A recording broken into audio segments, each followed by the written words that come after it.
తాకట్టులో ఉన్న బంగారం అమ్మాలనుకునే వారి ఇన్ఫర్మేషన్ ఇస్తే దాని వాల్యుయేషన్ బట్టి మీకు కమిషన్ కూడా ఇస్తుంది గోల్డ్ హబ్. హాయ్ హలో నమస్తే, వెల్కమ్ టు అవర్ ఛానల్ మనం టీవీ. నేను మీ శాన్వి. ఈరోజు మనతో పాటు మన స్టూడియోలో ఉన్నారు senior political analyst Chandu Srinivas గారు. మరి ఆయనతో మాట్లాడి ప్రస్తుత రాజకీయాల గురించి తెలుసుకుందాం. హాయ్ సార్, నమస్తే. నమస్కారం అండి. సార్, ఇప్పుడు చూసుకుంటే ఏపీలో అందరికీ తెలిసిందే, టీడీపీ జనసేన బీజేపీ పొత్తు కన్ఫర్మ్ అయింది. ఆ తర్వాత బీజేపీకి 5 నుంచి 6 సీట్లు ఇచ్చారని వార్తలు కూడా వచ్చాయి. మరి అందరికీ తెలిసి జనసేనకి 24 సీట్లు ఇచ్చారు. మరి ఇప్పుడు పవన్ కళ్యాణ్ గారు ఆ సీట్లని కొంతమేర బీజేపీకి త్యాగం చేశారని వినిపిస్తుంది. ఎందుకు ఈ త్యాగం ఎంతవరకు వెళ్తుందో అర్థం కావట్లా. మరీ రాజకీయాలు ఎలా ఉంటుందంటే సమకాలీన పరిస్థితులపైన పూర్తి అవగాహన చేసుకొని ప్రజలు క్షేత్రస్థాయిలో ఏమనుకుంటున్నారు, నాతో నడిచిన ఈ 15 సంవత్సరాల నుంచి అభిమానులు సీటు ఆశించి రాజకీయాలు ఎదగాలనుకునే వాళ్ళ కోరిక ఏంటనే దాన్ని బట్టే వెళ్ళిన వ్యక్తి నాయకుడు అవుతాడు. ఇక్కడ ఏముంటాయి, ఇప్పుడు చివరికి త్యాగం ఎంతవరకు చేసుకుంటూ పోతాం మనం? త్యాగం టీడీపీ చేయొచ్చు కదా. ఇప్పుడు 6 ఎంపీలు 10 ఎమ్మెల్యేలు బీజేపీకి ఇచ్చే క్రమంలో త్యాగం చేశాను. 24 ఎమ్మెల్యేలు సాక్షాత్ అధ్యక్షుడే ప్రకటించారు పవన్ కళ్యాణ్ గారు. 3 ఎంపీలు, దాంట్లో 24లో మళ్ళీ 3 ఎమ్మెల్యేలు త్యాగం చేసి మళ్ళీ 1 ఎంపీ అనకాపల్లి త్యాగం చేసి ఇంకెక్కడికి వెళ్తున్నారు? ఎక్కడ క్షేత్రస్థాయిలో ఓటు పోలరైజేషన్ అవుతుంది? చాలా ఇబ్బందికరమైన పరిస్థితి. మనకే కొద్దిగా ఇబ్బందిగా ఉంది. క్షేత్రస్థాయిలో మంచి అద్భుతమైన అవకాశం, పవన్ కళ్యాణ్ గారు సీఎం అవుతాడు, క్షేత్రస్థాయిలో కోరుకున్నారు. ఆయన అభిమానులు ఎప్పటి నుంచో ఉన్న థర్డ్ ఆల్టర్నేట్ ఫోర్స్గా అతను చూడాలని కోరుకున్నారు. కానీ ఇక్కడ 144 సీట్లతో టీడీపీ 17 ఎంపీలతో వాళ్ళు ఎక్కడ తగ్గల. ఇక్కడ స్నేహధర్మం అంటే ఇదేనా? అసలు క్షేత్రస్థాయిలో పోరాడింది ఎవరు? జనసేన తప్పితే టీడీపీ ఎక్కడుంది? ఆ నాయకుడు 55 రోజులు జైల్లో ఉన్నప్పుడు ఎవరన్నా బయటకు వచ్చారా? అన్కండిషనల్గా పోయి ఈ వ్యక్తి పవన్ కళ్యాణ్ గారు సపోర్ట్ చేస్తే టీడీపీ బయటకు వచ్చింది. ఈరోజు అలా ముందుకెళ్తుంది. బీజేపీ పొత్తు కూడా ఎవరు పెట్టారు? బీజేపీ కూడా కలిసి వెళ్తే సెంట్రల్ ఎదురుగా అధికారంలో వస్తుంది. ఆంధ్రప్రదేశ్ కోరికలు అమరావతి కావచ్చు, స్పెషల్ స్టేటస్ కావచ్చు, ఇవన్నీ తీర్తైన ఉద్దేశమే కదా. దాంతోనే కదా ఆయన ఆలోచనతోనే కూడా కలిపింది పవన్ కళ్యాణ్ గారు. మరి ఇప్పుడు కలిపింది ఈ వ్యక్తి అయితే త్యాగం ఎవరు చేయాలి ఇక్కడ? ఇది ఎట్లుందంటే జనంలో పూర్తి వ్యతిరేకత స్టార్ట్ అయింది. ఇది కాదు కదా మేము కోరుకునేది. ఎంతమంది త్యాగాలు సిద్ధపడతారు? సరే, గౌరవంగా 50 సీట్లు ఉంటాయంటే 50 లేవు, 40 లేవు, చివరికి 24 పరిమితం.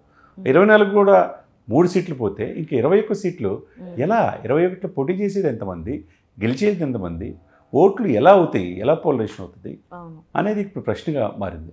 అంటే ఇది ప్రజలు కోరుకోవట్ల. ఆయన ఒక అద్వితీయమైన శక్తిగా, క్రౌడ్ పుల్లర్గా, మంచి నటుడుగా, సేవా తత్పరత ఎక్కువ ఉన్నాడు. ఈ వ్యక్తి రాజకీయాల్లో వస్తే ఇంకా ప్రజాసేవ చేయొచ్చనే భావన కలిగి ముందుకెళ్తున్నారు తప్పితే ఇదేంటండి త్యాగం? నిన్నటిదాకా 24 అనుకున్నారు, అదే అసమర్థతో ఉంది. అది కూడా అభ్యర్థులను ప్రకటించాలి, 5 మాత్రం ప్రకటించారు. ఎక్కడికక్కడ రాజమండ్రి, గోరంట్ల బుచ్చి చౌదరి ఆ వయసులో 77 సంవత్సరాల వయసులో నాకు మళ్ళీ సీటు కావాలని అలిగే తెలికి అక్కడ కందులు దొరికేసి నిడదవలు పంపించి ఆయన పోటీ చేస్తున్నారు. ఇంక ఎంత త్యాగం అంటే దానికి ఒక లిమిట్ ఉంటుంది. సో ఇప్పుడు అందరికీ తెలిసిందే బీజేపీ జగన్మోహన్ రెడ్డి గారికి ఎంత సపోర్ట్ చేసింది అని. మరి ఇప్పుడు రాజకీయాలు అంటేనే ఒక పార్టీ నుంచి ఇంకో పార్టీకి జంప్ అవ్వడం అది మన అందరికీ తెలిసిందే. అవునండి. మరి ఇప్పుడు పొత్తులో వచ్చారు, మళ్ళీ ఇంకా షిఫ్ట్ అవ్వరు అని గ్యారంటీ ఏంటంటే ఇంత త్యాగం చేశారు కదా, ఆ నమ్మకం ఉందా షిఫ్ట్ అవ్వరు అని చెప్పి? ఎవరు షిఫ్ట్ అవుతారంటారు? బీజేపీ వాళ్ళు. ఎక్కడికి? మళ్ళీ జగన్మోహన్ రెడ్డి గారికి షిఫ్ట్ అవుతారు. షిఫ్ట్ అవటం ఏం లేదు. బీజేపీ ఆడే క్రీడలో అందరూ పావులే, అందరూ పాత్రదారులు అన్నట్టు. వాళ్ళు ఒక రాష్ట్రం మీద ఒక కాన్సన్ట్రేషన్ చేశారంటే దీర్ఘకాలిక ప్రయోజనాలు ఉంటాయి. ఒక 4 ఎంపీల కాడి నుంచి ఈరోజు 400 స్థాయికి ఎదుగుతున్నారంటే, వరుసగా 3వ సారి కూడా ఈ దేశాన్ని పాలించే స్థాయికి వాళ్ళు వచ్చారంటే దాని వెనక చాలా కష్టం ఉంది. ఇప్పుడు దక్షిణ భారతదేశం మీద దృష్టి పెట్టారు. మొన్నటిదాకా అన్కండిషనల్గా ఏం అడగకుండానే ఎప్పుడు కావాలంటే అప్పుడు అపాయింట్మెంట్ ఇచ్చారు. ఏ రోజు స్పెషల్ స్టేటస్ జగన్మోహన్ రెడ్డి గారు అడగల, ఏ రోజు పోలవరం నిధులు అడగల. ఆయనకు కావాల్సింది ఏంటంటే ఆయన్ని సేఫ్ అండ్ సెక్యూరిటీగా చూసుకున్నాడు. మరి ఇప్పుడు నెక్స్ట్ వచ్చే గవర్నమెంట్లో ఏంటి, బీజేపీది కూడా రెస్పాన్సిబిలిటీ ఉంది. అంతకుముందు రాజధాని పూర్తి చేస్తారు, అమరావతి ఇస్తారని బాధ్యత తీసుకుంది మోదీ గారే కదా. దేశ రాజధాని తెల్లదని రాజధాని ఇస్తానని చెప్పింది ఆయనే కదా. ఆయన రేపు సమాధానం చెప్పాలి. ఇప్పుడు వెళ్ళటానికి ఎటు వెళ్తారు? ఇప్పుడు ఒకటే అండి శాన్వి గారు, ఇక్కడ ఏదైతే జనసేన ఎంపీలు కావచ్చు 2 ఎంపీలు, టీడీపీ 17 ఎంపీలు కావచ్చు.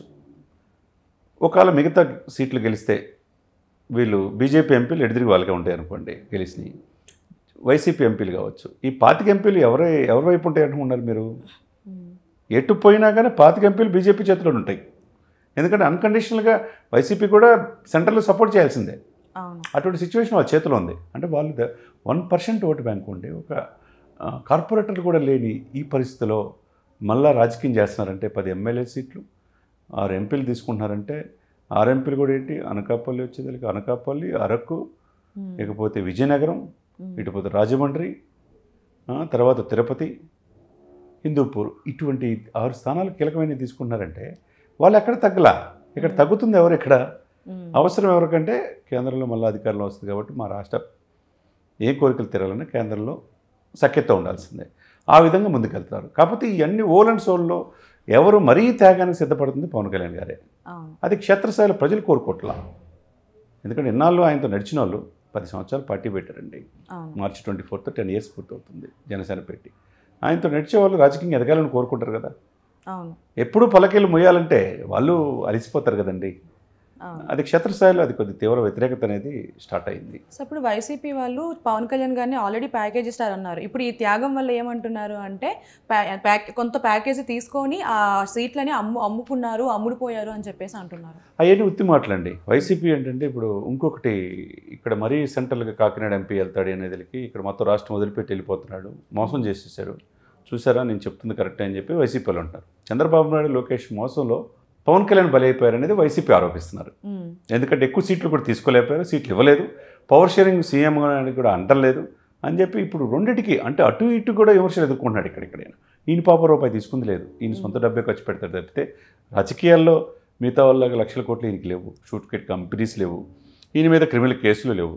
స్వచ్ఛమైన రాజకీయం చేద్దామని పవన్ కళ్యాణ్ గారు వస్తున్నారు. కాకపోతే ఈ రాజకీయాల్లో ఆ వర్గం 14 సంవత్సరాలు చేసింది, ఈ వర్గం 5 సంవత్సరాలు చేసి మళ్ళీ మేమే అని చెప్పి వస్తూ ఉంటుంది. ఈ 2 వర్గాల చేతిలో, ఈ 2 కుటుంబాల చేతిలో 4 పార్టీలు ఉన్నాయి ఇక్కడ.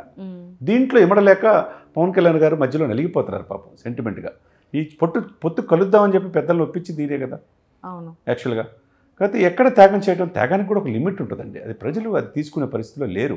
రేపు 144 సీట్లు పోటీ చేసి 17 ఎంపీ సీట్లు తీసుకొని అధికారంలో వద్దామని చెప్పి టీడీపీ అనుకుంటుంది కదా.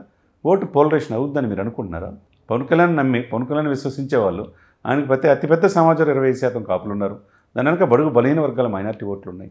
వాళ్ళందరూ సప్రెస్డ్ గ్రూప్స్ 89% థర్డ్ ఆల్టర్నేట్గా పవన్ సీఎం చూద్దామని కోరుకున్నారే తప్పితే ఇలా త్యాగాలు చేయడానికి కోరుకోవట్లే వాళ్ళు ఓటు ఇటు పడుతుంది అనుకుంటున్నారా టీడీపీకి? పెచ్చింగ్ ఎవరికి వస్తుంది? వైసీపీకే అవకాశం వస్తుంది. అప్పుడు ఆబ్వియస్గా వైసీపీ విభజించి పాలించలేక వాళ్ళు స్ట్రాటజీతో వాళ్ళు వెళ్తున్నారు, టీడీపీ స్ట్రాటజీ వీళ్ళు వెళ్తున్నారు. జనసేన కొత్తగా రాజకీయాల్లో వచ్చాడు కదా, సమకాలీన రాజకీయాల్లో ఈయన సీఎం చూద్దామని చెప్పి ప్రజలు కోరుకుంటుంటే ఈయనేమో ప్రతిదీ కూడా త్యాగం చేసే పరిస్థితిలో ఉంటే అది ఆంధ్రప్రదేశ్ పరిస్థితి ఏమవుతుందో వెయిట్ చూడాలి. ఇప్పుడు పవన్ కళ్యాణ్ గారిని చేసిన ఈ త్యాగానికి జన సైనికులు, జన నాయకులు అసంతృప్తితో ఉన్నారు అంటే మీరు ఏం చెప్తారు? డెఫినెట్గా 100% అసంతృప్తి ఉన్నారు. అది ఆయన ఏమనుకున్న పర్ల, ఆయనకు కొద్దిగా అగ్నెస్ట్ మాట్లాడిన ఆయన ఫ్యాన్స్ అభిమానులు కోవట్లు అంటారు, వైసీపీ కోవట్లు అంటారు, మిమ్మల్ని అంటారు, నన్ను అంటారు. ఇప్పుడు ఉన్నట్టు చెప్పట్టుగా యాజ్ ఎ జర్నలిస్ట్ కావచ్చు, అనలిస్ట్గా మన బాధ్యత ఎవరేమనుకున్న పర్ల. క్షేత్రస్థాయిలో ఏముంది? ప్రభుత్వ వ్యతిరేకతను క్యాష్ చేసుకోవాలంటే గౌరవప్రదంగా సీట్లు ఇవ్వాలి. అవి కూడా లేవు. 24 అది కూడా లేదు, 21 ఇంకెంతకు దిగపడిపోతాం. ఇంకా ఈ పులిపర్తి ఆంజనేయులు అని చెప్పి భీమవరం నుంచి టీడీపీ అభ్యర్థి అంట ఆయన ఈరోజు సాయంత్రం 4 గంటలకు భీమవరం జనసేనలో చేర్చుకొని జనసేన పోటీ చేపిస్తున్నారు. ఇంకా జనసేన నమ్ముకున్న వాళ్ళు అక్కడ ఉన్న పరిస్థితి అభ్యర్థులు ఏమైపోవాలా?